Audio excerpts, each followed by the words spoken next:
Hi, it's Calvin Niles, the mindful storyteller, and I am delighted to share with you stories of awakening.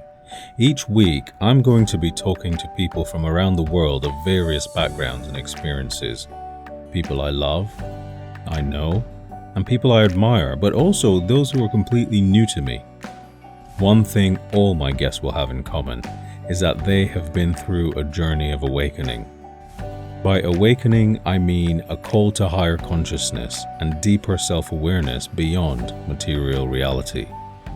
These stories will be real, challenging, funny, stimulating, and insightful. We're going to take our good time with these conversations. So listen from your comfy chair with your favorite drink, or on your weekend stroll, your morning routine, or whatever makes you happy. Stories of Awakening with me, Calvin Niles, and I look forward to you tuning in.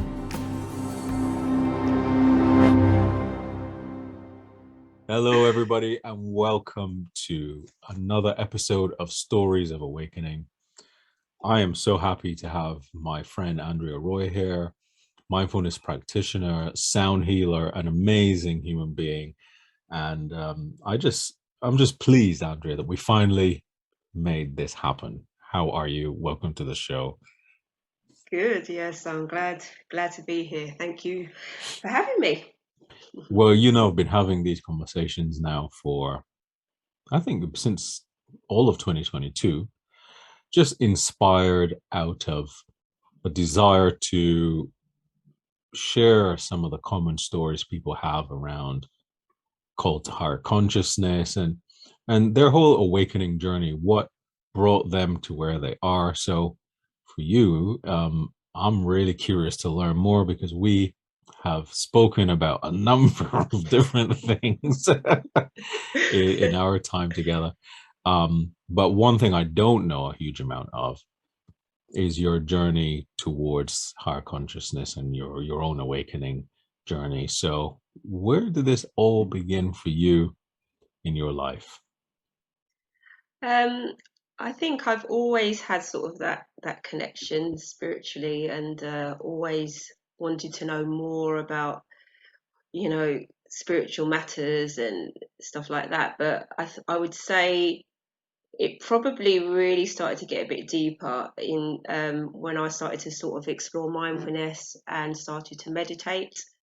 um, and really connect to myself and question a lot of things that I always thought was true, but then start to really think to myself, why do I think this is true? What is truth anyway? So I started to kind of really delve into those things, and then that just opened up the floodgates, really, many doors.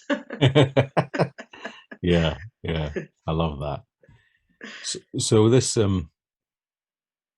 questioning what is true, is it that you held a kind of very rigid belief beforehand that made you question that, or what sort of? Yeah, I held a rigid belief. I was, you know, obviously I grew up Christian, and I was very heavily involved in the church, and I was very much influenced by my grandmother, who was Christian.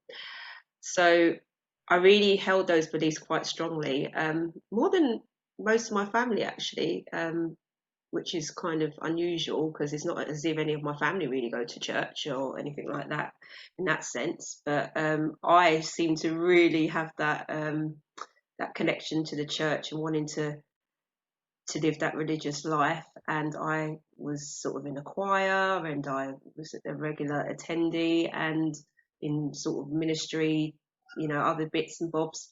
And so, and always trying to convince other people to join. So let's just say I was well in there. Knocking on doors, I didn't go has that far. has the love of Jesus entered your life?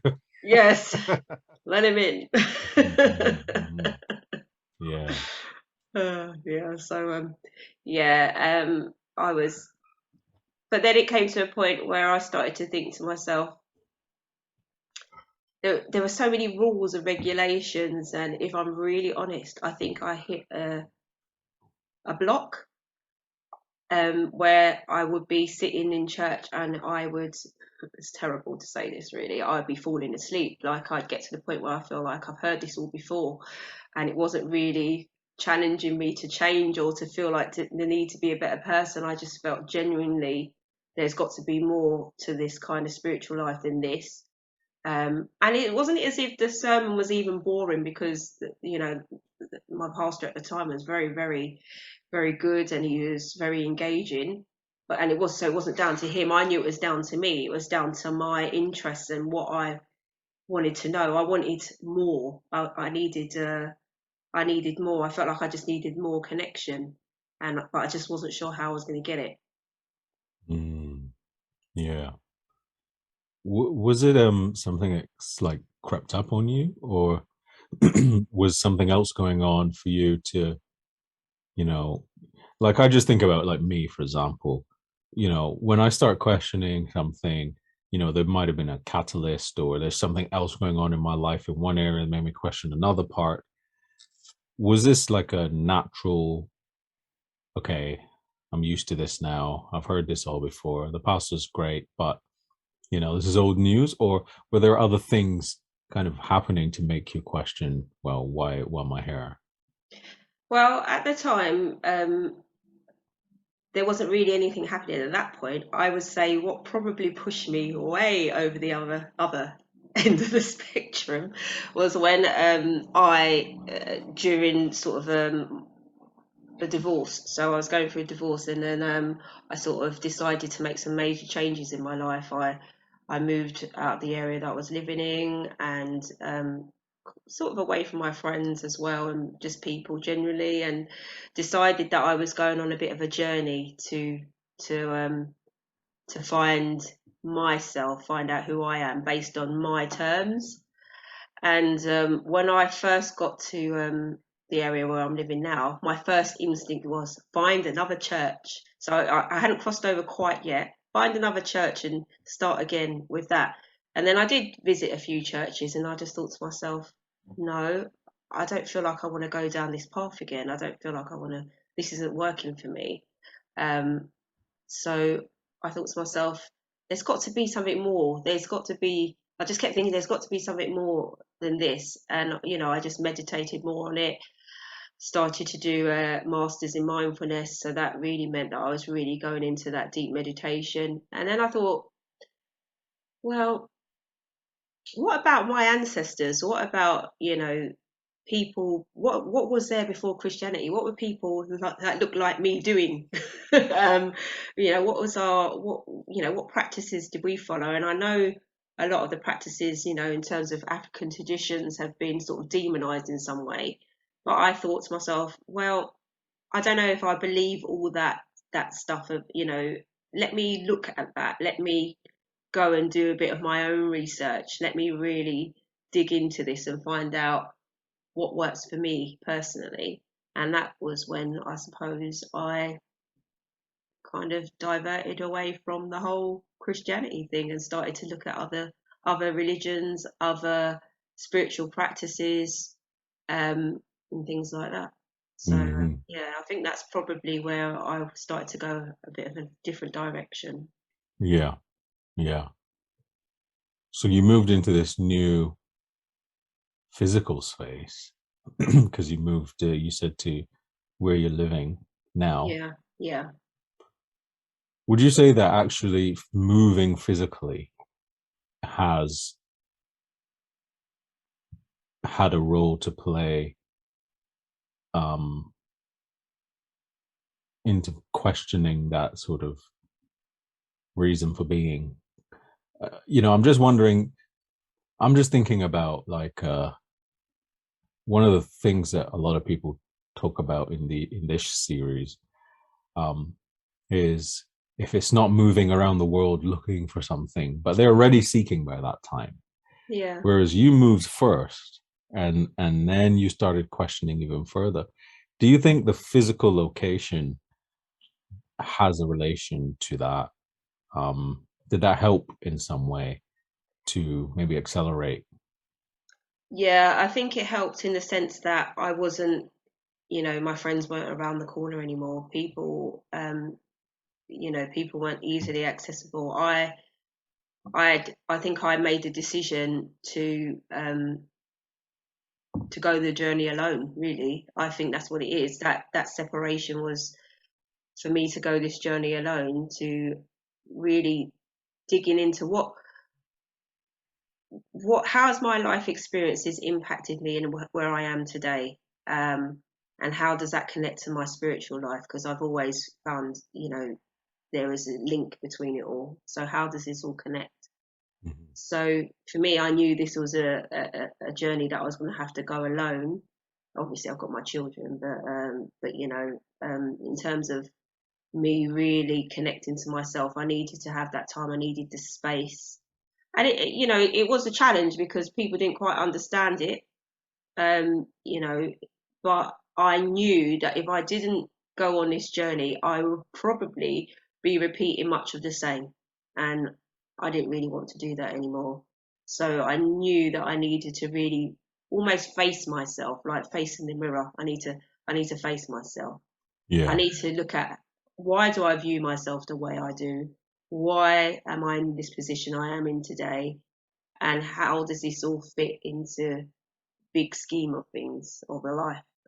So Yeah. yeah. And when you say in this position, was there something discomforting for you that was happening that made you ask that question? Because I mean, it is a quite a powerful question, but it's also a question, people who are just like in an absolutely amazing, blissful place, they don't often say, why am I here in this position? So kind of like, what was that position? um, And then how did you get there? As you mentioned, you talk about how did you get there? What was the position you found yourself in, and then how did you actually get there? I think the position I found myself in was not always viewing myself as deserving of certain things, and not always I had a kind of self-perception of myself which was probably quite untrue.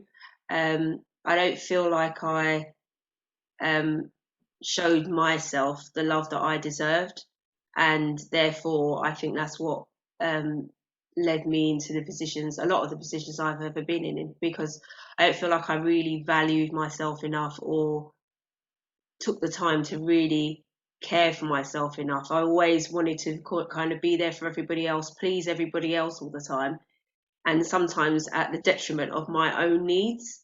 Um, and I knew that if I continue to do that, because I do believe in service of others, serving others, being there for others, supporting others, giving others my best. But I don't think in life that at that point I'd always been giving myself my best. So Yeah. I knew that was something that I couldn't continue. And when you're in a church, actually, well, this is personal to me because church is different for everybody. Um, Personally, for me, being in a church, you can bury yourself in that. You can bury yourself in the service to others, and actually ignore your own needs. It's a very perfect place. It was a perfect place for me to be able to do that. And that's why I think the immediate thing I started to do was try to find somewhere else that I could do that very thing. And then realizing actually you're repeating the same pattern of behavior here. Yeah. And then thinking, oh gosh, but these people are so perfect and I'm so imperfect. And I think that's when I thought to myself, no, how do I go in this journey of learning to appreciate myself as I am, who I am, knowing that I am actually enough. I don't need to look outside of myself. I can know that I'm enough. But it's easy. People always say all these words and flitter them around like, like a firework, like a sparkler. But actually, it's actually quite an intense journey to go on. It's not a comfortable journey. I think it does a lot. It takes a lot of unpacking, and it leads you back a lot of the time to your childhood. That's where it led me back to anyway. Hmm. And that can be a very difficult place to go if you've had a childhood that wasn't a pleasant one. Hi. If you're enjoying this conversation, you might like SOAR Book Club. Many similar conversations are happening in SOAR Book Club, a book club for the spiritually curious. If you like spiritual books and community, then why not join SOAR? where we can grow together, learn together in a fun and nurturing environment. Click the link below in the description to find out more about Soar Book Club or to find out how you can join. It'd be nice to see you there. Yeah. So what what was that moment where you realized that you were in a cycle? Where were you in that stage for you to recognize this is a cycle here? That was definitely when I moved and I put everything into perspective and I sat down with myself and I thought, I've been going around in circles for years. And I can pinpoint all the circles I've been around. Mm-hmm. And yeah, and then I thought that's it. And that's when I just started to connect more with nature, make sure that I had regular meditation practice so I could really find out what's going on with me, check into, because you can also, I think I detached from my body, and I realized actually when I started meditating and really connecting with my own body that my emotions are very much, I can feel them quite intensely, but often I ignore them. So a lot of the things that, you know, your intuition, a lot of the things that I already kind of knew or my intuition was telling me, I often ignored it. I often pushed it to the side. But meditation and sitting with myself made me have to. Well, you don't have to do anything, but if you're committed to something, you will. But made me realize that I needed to sit with myself. I needed to connect back to my body, and I needed to connect back to myself. And that was, moving and being in a new space. Um, Helped me to do that. Yeah, helped me Mm-hmm. to realize that I was in a cycle that I needed to break.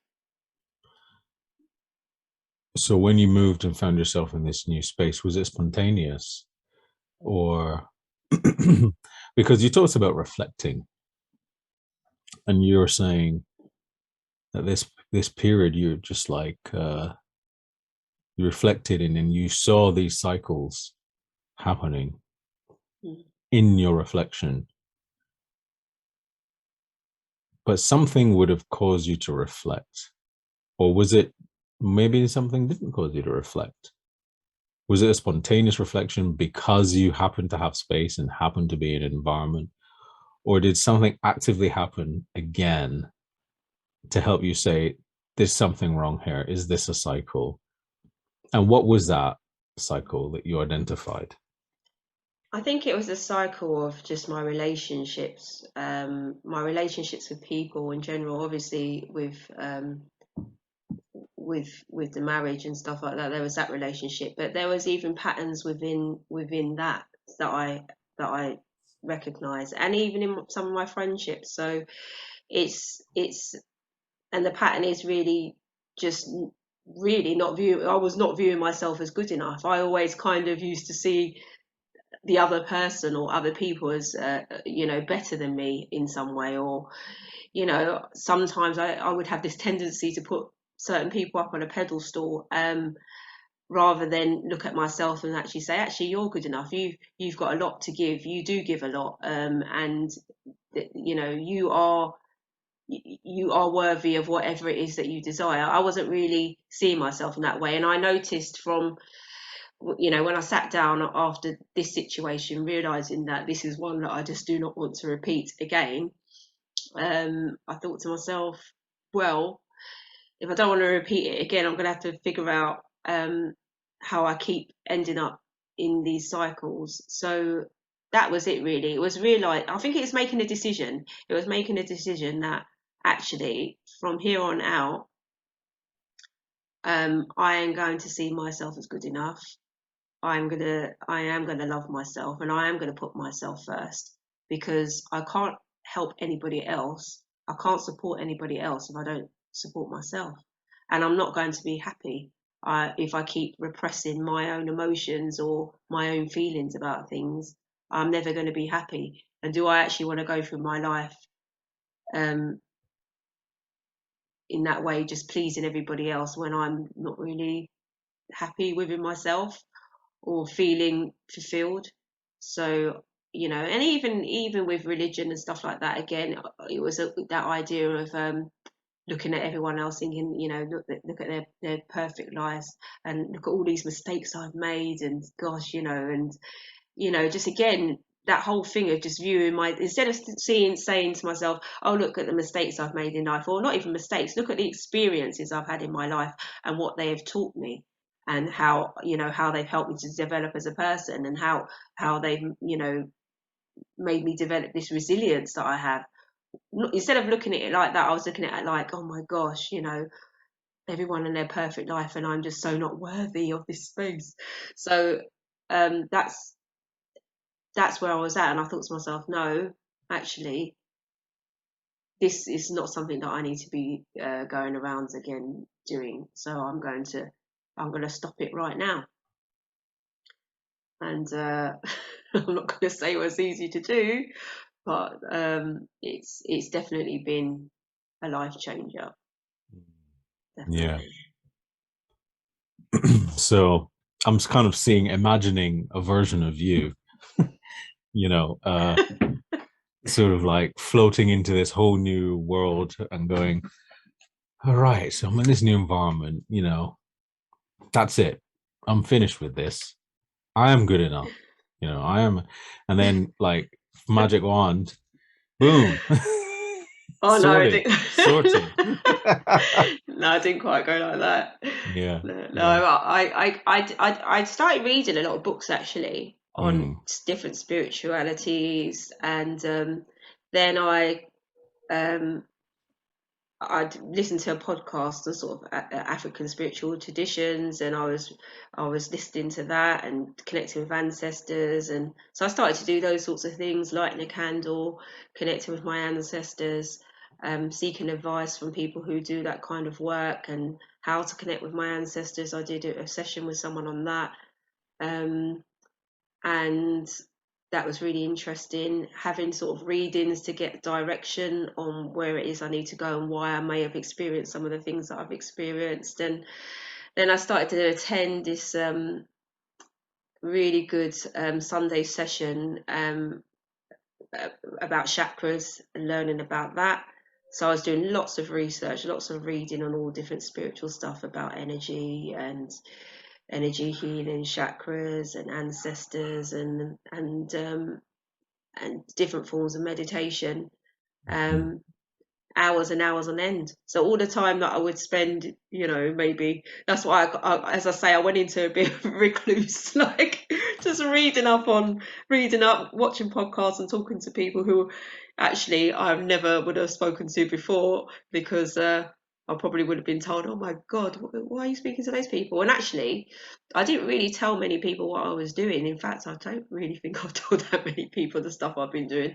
But I just thought to myself, when I was speaking to these individuals, for the first time, I would actually say that I really connected with this information, and I really connected with the idea of it, and I really felt connected to my ancestors actually, and the whole thing felt different, but I felt more at home with these practices. I felt more interested in them. I felt that it was actually helping me to become a better version of myself.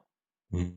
So um, it really did help in terms of my journey and where I was going. So I really but I made sure that I kind of connected with people and got support and guidance in terms of what I was doing, because I didn't want to be just jumping out there doing whatever and I don't know what I'm doing. I like to know, which can be a good thing and a bad thing, because I do like to know. Yeah, um, yeah. but um, but at the same time, some of the people I did meet along the way, there was a sense of humbleness about them, and I felt really connected with what they were saying, and diving deep into some of the concepts and ideas was really, really interesting, and really, really helped me to see beyond what I'd been seeing before.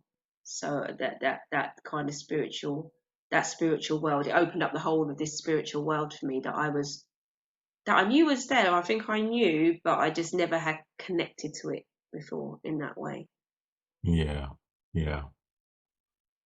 Wow. So these, would you say that the relationships has pretty much been one of the sort of biggest catalysts for you then on this journey that you've been on, or would you point towards other happenings or experiences in your life that have been significant part of this waking up? Yeah, I think there were things that I, spiritual things that would happen to me. Like I'd feel energies, I would feel certain energies. I would sometimes speak in a or sing in a tone that I didn't quite understand. It seemed like a different language, but when I did, I could really feel it. I was really able to shift my mood doing it, and things like that. And then when I was doing some of the chakra work in some of those sessions, sometimes some of these sounds or songs would come to me, and I would share them because I felt comfortable in that space to do so. Because I thought in some space you think people are going to think you've gone completely crazy, and but in this particular space, I knew that everyone would see me as quite normal, so it's all right to share. So I share it, and then the response from some of the people there, they could, even though they didn't understand the words necessarily, they could feel the vibration of what I was saying. They could feel it like they'd heard it before, or it would have an emotional impact on them. So Yeah.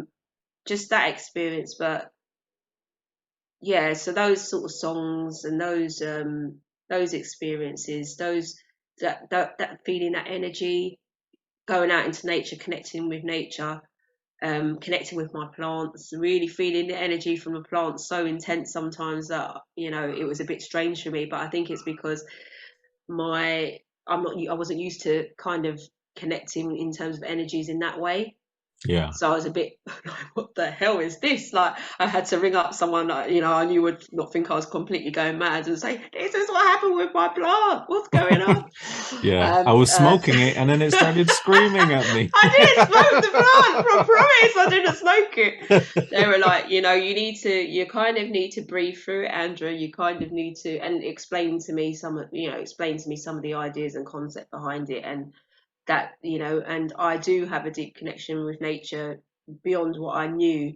And when I was living where I was living before, I didn't really go out into nature that much, as I do now. You Mhm. wouldn't catch me in the woods, then, but now I'm always sort of in the woods or something. Do you know what I mean? Yeah. Connecting with trees, and stuff. So yeah, so things like that. I just started to have these spiritual experiences and feel certain energies that I'd never experienced before. Yeah. Um, but it was good to have people around me who understood it, and I was able to talk to about it and allow myself to be open to it, because before it would have just freaked me out, and I would have, Do, it's the do, devil. yeah, Go back yeah, to church. yeah, yeah. Yeah. Do you remember that first experience? Oh gosh. Or do you remember one that was, kind of like at your early part of this journey? Because what I'm getting from you is that you've kind of moved from one paradigm of reality to this whole new way of seeing the world and seeing things and seeing yourself. So I can only imagine that some of these early experiences must have been quite powerful. Um, do you remember what they were like?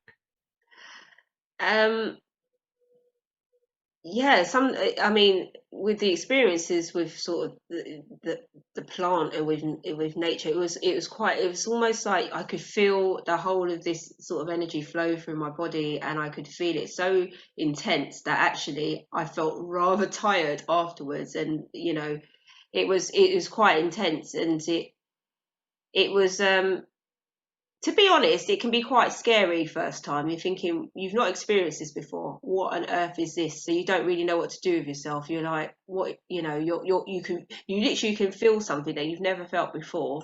So this is your connection to your plants. Yeah, and that was through sort of talking to them. So I must have watched a podcast, and this person must have said about talking to your plants. I thought, oh, I'll give that a try.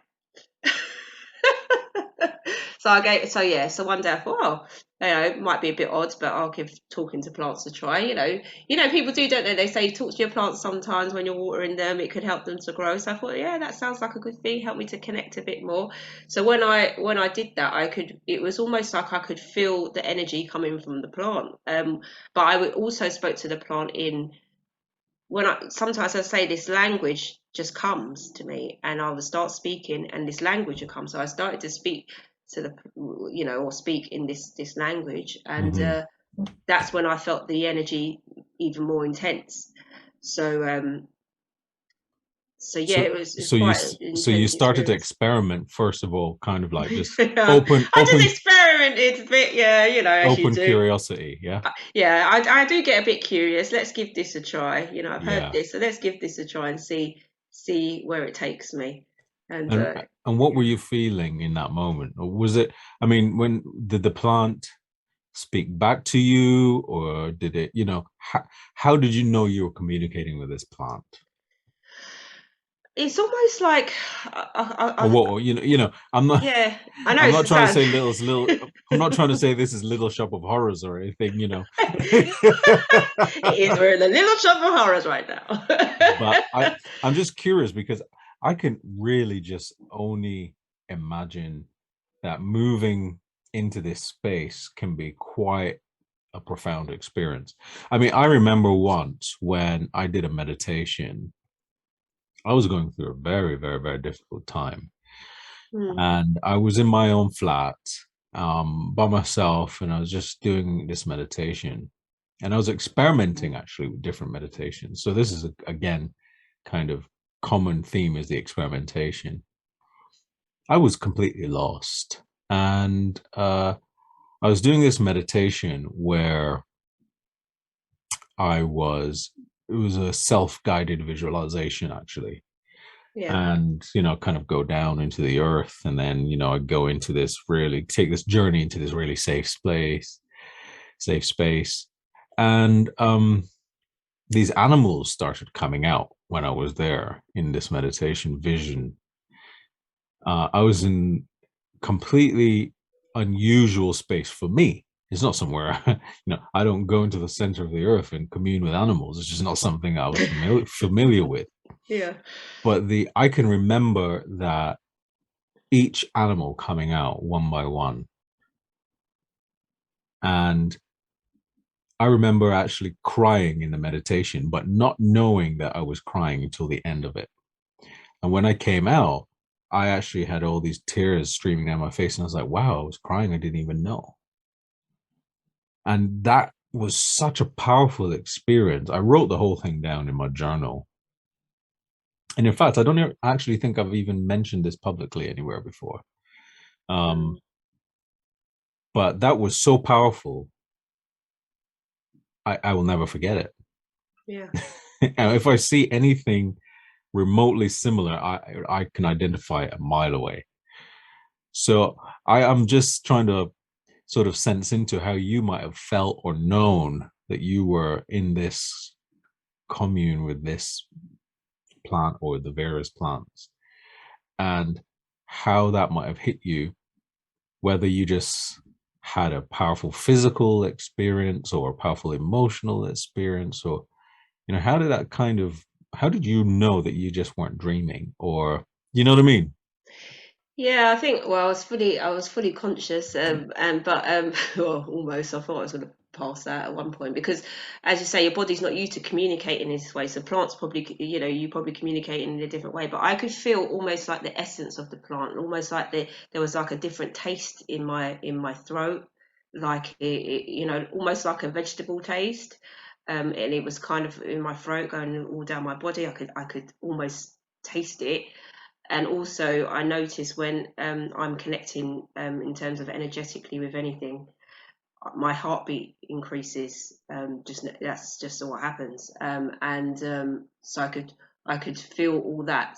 It was so that always happens whenever there's another energy present, or I'm connecting in some ways energetically to a plant or whatever it may be, a lot of the time my heartbeat will increase, um, and I can feel sort of sensations throughout my body. So it's like a body connection, but as I say, it's almost like, yeah, I could actually taste this essence of this plant, in some way, which was like odd Yeah. to me. Yeah. But yeah, so that's what it was, and I could feel it, like, just like almost like I could um, feel that it needed something from me, probably water. but Yeah. What you but were yeah. tasting was the dryness.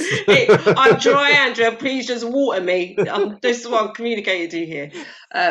So, but yeah, all jokes aside, I kind of had to go outside afterwards in the garden and ground myself a bit because it was that intense. And then I had to speak to someone about it who said, Andrea, because you're not used to connecting, this is something obviously you have a gift of doing, but because you're not used to it and your body's not used to it, it's something new to you. It's not weird, it's not strange, it's just that you need to open up your mind to it, and your heart to it, and just connect, and just breathe through it. But there's still that element of fear there, because there's still that element of the unknown. Um, so I'm getting there in terms of that, because it's a journey, isn't it? Because when you've been sort of in a certain space for X amount of years, and you've been taught that certain things are just not the best, you still have, I think there's still that element of fear that can be in the back of your mind sometimes, like, I don't want to be getting into anything that's going to drive me up, do lally here. Um but yeah, it was I will never forget that experience. I'll just never forget it. And then there has been other experiences when I was sitting chanting, doing a chant one day, and because I started to kind of delve a bit into that, and one particular chant that I was doing, um again, as I say, my heart rate usually starts going, and then it's almost like I could feel, um this energy just massaging my legs and then my whole body. It was almost like this flow of just, and then I felt very emotional and tearful, and but I could feel like this energy, just, it was almost like being massaged, just lightly massaged. I was like, what on earth is this? But it didn't feel it. And I remember speaking to the person and saying, "What is that?" I felt very emotional, very tearful, and I could feel like some energy was massaging me through this chant. Mm. So things like that, I'll never forget that experience, because I've not experienced anything like that before. And that's just when you realise the power of these chants, these vibrations that you're singing. They're powerful. They are Mm. more than what you know. Yeah. So So this yeah. is where you're starting to wake up to something greater experientially, I'm guessing. Now you're starting to have the evidence. It's no longer just theory. You're evidentially experiencing this non-physical reality, or I guess it is physical, but you're starting to experience something greater than just who you thought you were before. Um, is this the moment where that happens for you? Uh, um, where you kind of wake up to that bigger thing? Is this when it happened with the talking to the plants and things? Yeah, I think it started with, people call it light language or whatever they call it, but I think it probably started with that. But in saying that, there was a similar thing I used to speak when I was in the church, really, which they call speaking in tongues. But now when I speak it's different from then, because you're not really encouraged to speak it. I wasn't really encouraged to speak it then. But I remember even that experience when that first happened, Yeah, in um, church. in church. Yeah, it Yeah. was a situation. Even that experience, I'll never forget. That was the first time I actually experienced energetically something beyond Wow. where we are, because we were told to just recite. Now, when I look at it, it's almost like reciting a mantra almost. So you're reciting this thing over and over again to get this connection, and then all of a sudden, I felt like this floodgate of love just pour all over me, and I just felt I was like I've never experienced before, and I just was in complete tears for hours. And I'll never forget that day. That was probably, and that was way back, but obviously you kind of dismiss that and move on and get, but actually when I come to think of it, that was when I first really experienced anything, that intense. So even now I can go back to that experience and know that I knew from then that there was something, but obviously you're not encouraged to really connect to that side of things. So now that I'm connecting more to that side of things, yeah, the plant situation, even I suppose connecting with my ancestors and even that side of things. I think it's been a more of a gradual thing. All the little things I've been experimenting with kind of just started to open my eyes to this whole other world, because they've all, and then I was encouraged, oh yeah, that was it. So one of the things I was encouraged to do is do spiritual baths and stuff like that, and get the oils in there, and ask your ancestors for advice about what should go in the baths and stuff like that. And I remember the first spiritual bath I had, I didn't want to get in it again after that. I was like, oh my gosh, because I could feel the energy from this bath. I was like, oh my gosh, is he crazy? I'm not doing this again. I had to ring him up and said, oh, I'm not doing that again. I said to him, I can feel, it's almost like the water was just surrounding me. He goes, Andrea, no, you just got to sit in there. It's probably, you've just got to not fear these things. You just got to sit in there. They really do work. And now, obviously, I don't fear these things. I will do those things. But the first spiritual bath I had, it was it was like quite intense. I don't know if I put too much in there. Anyway, yeah, but yeah, it's been all these little things that just added up to let me know that Yeah. there's way more to life than what we just see visually with our own eyes in this on this earth plane that we're on. Mm, What I mm, sometimes call Earth School. I've heard people call it that, and I agree. It's a bit like a school. yeah. Wow. Wow, Andrea, I could listen to you all day, but I am aware that you also have stuff to do. But where maybe just as kind of like a closing off, where has this all brought you now? Because I mean, all right, I mean, I know we're laughing and we're sort of reflecting and having a good time, but I guess this stuff is no longer funny for you, because you're in this space, you're in this new reality now. How does that, how has that shown up on this journey now? And what kind of experiences have happened to help you? Are you kind of just like, have you plateaued in from that point of view, or do you feel like you're still having these moments of awakening? One of the things everyone who comes on this show says is, "Hey, man, I'm not awakened. I'm Yeah. awakening." And I love the way people kind of consciously articulate this continual experience of waking up to a higher consciousness all the time. And I just wonder whether how, or not whether, but because I'm pretty confident it's the case, but how does that now show up for you in this whole realm of new experience, having gone through the relationships and the reflection? And you mentioned going back to childhood. We even had time to even explore that. But how is that showing up now for you based um, on where you are? it's an ongoing journey, but it's I'm just I'm exploring more spiritual tools. I think I was told that I was a herbalist at some past life. That was interesting. I was like, maybe that explains the connection to the plants. But anyway, but yeah, it's an ongoing journey for me. It's and I do like to experiment. I know there's lots of things that I um, want to explore on my journey, but I do know that I need to take my time and not rush into it all, because I will go all in. Um, and I will, and I don't want to kind of, there's so many people I want to help. There's earthwork type of stuff that I want to do, and all sorts of things that I want to do and that I'm learning about, that I've been attending sessions about. So I'm constantly learning, I'm constantly experimenting and finding my way. I just have this firm belief that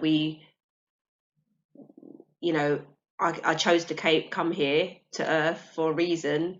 There's something I'm supposed to be doing here. And I kind of have an idea what that is. And I do believe that, every experience we have kind of leads to that. But there's stuff that was, but at the same time, I'm here to learn. That's the other thing. It's not all about being here to do something necessarily. I'm here to learn. I feel like I'm here to evolve. This is a bit of a school. We're here to evolve. We're here to learn things. We can choose to do that, or we can choose not to. We can choose to stay in our comfort zone. For me, it's about completely breaking my comfort zone, coming out of it, and continuing to break my comfort zone. So it's not always easy, because you think people are going to think I'm nutty as a fruitcake, but actually, I need to let go of that. What people think is what people are going to think. Maybe they haven't started their journey yet. Maybe this isn't the time for them. That's just not about for me to concern myself with. I need to concern myself with my journey and what it is I'm here to learn, and what I can bring to myself, and then what I can then help others with on their journey. And that's really, I suppose, it for me. It's just a lifelong journey. I think, as you say, I don't think you're awakened. I think it's a journey of awakening. I think there's layers to this thing. As one of, well, I call her a mentor. She probably wouldn't even like being called that, really, but I feel like she's been a mentor to me, so I'll call her that. But yeah, she's always said to me, there's layers. When we're working on the chakras, even you never really probably going to balance your chakra forever. Things are going to happen, but then there's layers to that. There's layers to everything. There's layers to our awakening. So I think it's not a one size fits all, and it's definitely not immediate, and it's definitely not something that just said, oh, I'm here, I've reached. You don't reach anywhere. As soon as you start thinking like that, I think it's a dangerous place to be, personally, anyway. And I think that's where the ego sets in. I think you've always got to be that humble student. Yeah. Thank you so much, Andrea. It's an absolute pleasure, as always. I know our conversations will continue offline, and maybe have you back on for a future episode to go into this more deeply when you have time, and see how the journey's progressed. So thank you. Really appreciate you. Really appreciate your time and your sharing of some of your story. And I'll see you around town sometime. Thank you. Great talking to you. What is most meaningful for you in 2022? Is it healing and forgiveness? Is it love and belonging? Or maybe it's the courage to be and to act. Soar Book Club has all of this for you. If you want to read more and need accountability to keep you moving forward in your already busy life, are you looking for inspiration to develop your spiritual awareness? Maybe you want to be part of a positive community during these uncertain times, or connect with like-minded people who love stories and books. Then join Soar Book Club. Hop on board. The train is about to leave the station, and I would love to have you on the journey with me. So click the link below to join. That's Soar Book Club with me, Calvin Niles. I hope to see you there.